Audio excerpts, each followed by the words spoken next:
With great power comes great responsibility, and I'm glad to see Canada stepping up to take that responsibility.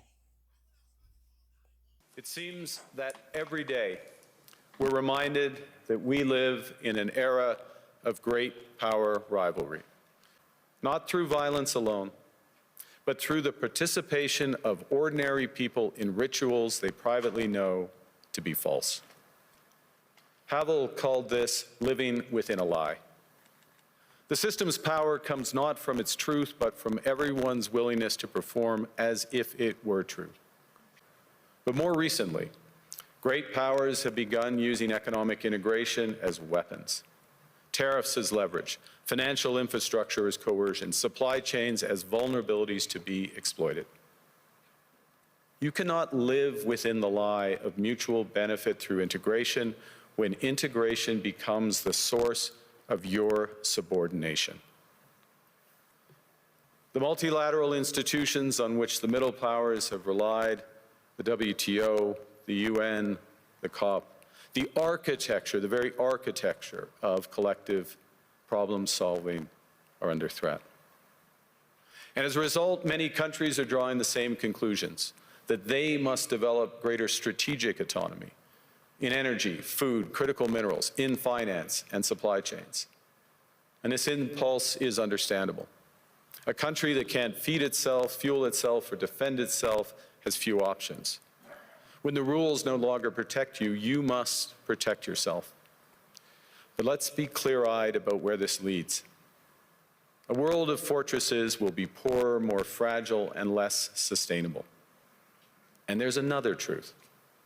If great powers abandon even the pretense of rules and values for the unhindered pursuit of their power and interests, the gains from transactionalism will become harder to replicate. And our new approach rests on what Alexander Stubb, the President of Finland, has termed value-based realism. Or to put another way, we aim to be both principled and pragmatic. Principled in our commitment to fundamental values, sovereignty, territorial integrity, the prohibition of the use of force except when consistent with the UN Charter, and respect for human rights. And pragmatic in recognizing that progress is often incremental, that interests diverge, that not every partner will share all of our values. So we're engaging broadly, strategically with open eyes. We actively take on the world as it is, not wait around for a world we wish to be. Building coalitions that work, issues by issue, with partners who share enough common ground to act together. In some cases, this will be the vast majority of nations. What it's doing is creating a dense web of connections across trade, investment, culture, on which we can draw for future challenges and opportunities. Argue the middle powers must act together because if we're not at the table, we're on the menu. But I'd also say that great powers can afford for now to go it alone. They have the market size, the military capacity, and the leverage to dictate terms. Middle powers do not. But when we only negotiate bilaterally with a hegemon, we negotiate from weakness. We accept what's offered. We compete with each other to be the most accommodating. This is not sovereignty. It's the performance of sovereignty while accepting subordination.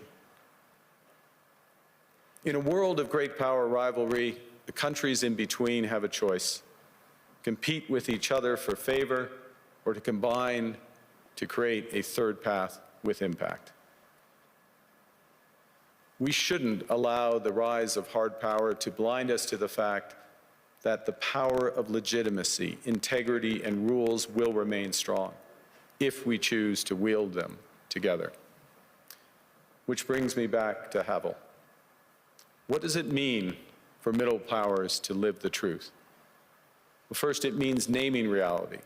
Stop invoking rules-based international order as though it still functions as advertised.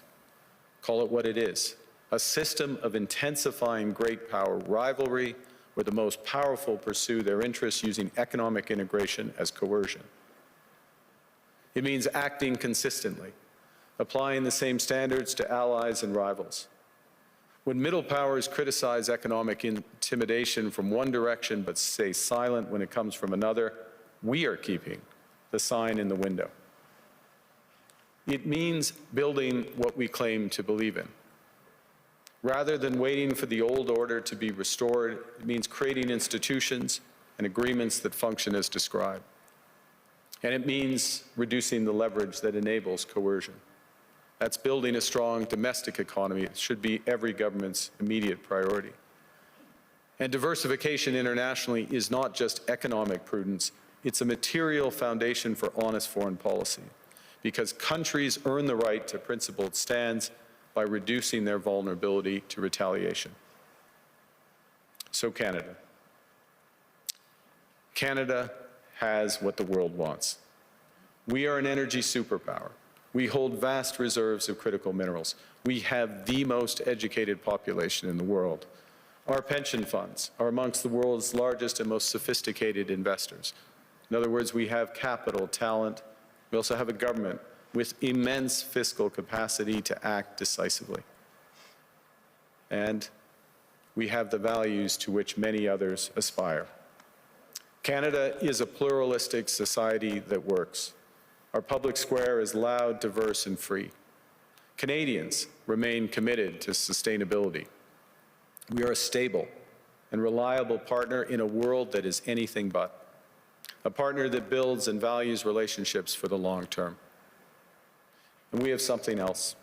We have a recognition of what's happening and a determination to act accordingly. We understand that this rupture calls for more than adaptation. It calls for honesty about the world as it is. We are taking the sign out of the window.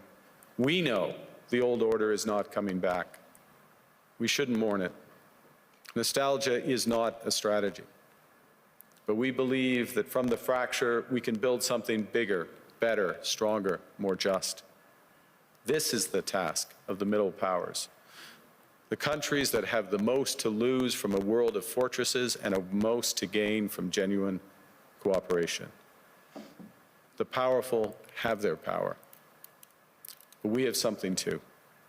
The capacity to stop pretending, to name reality, to build our strength at home, and to act together.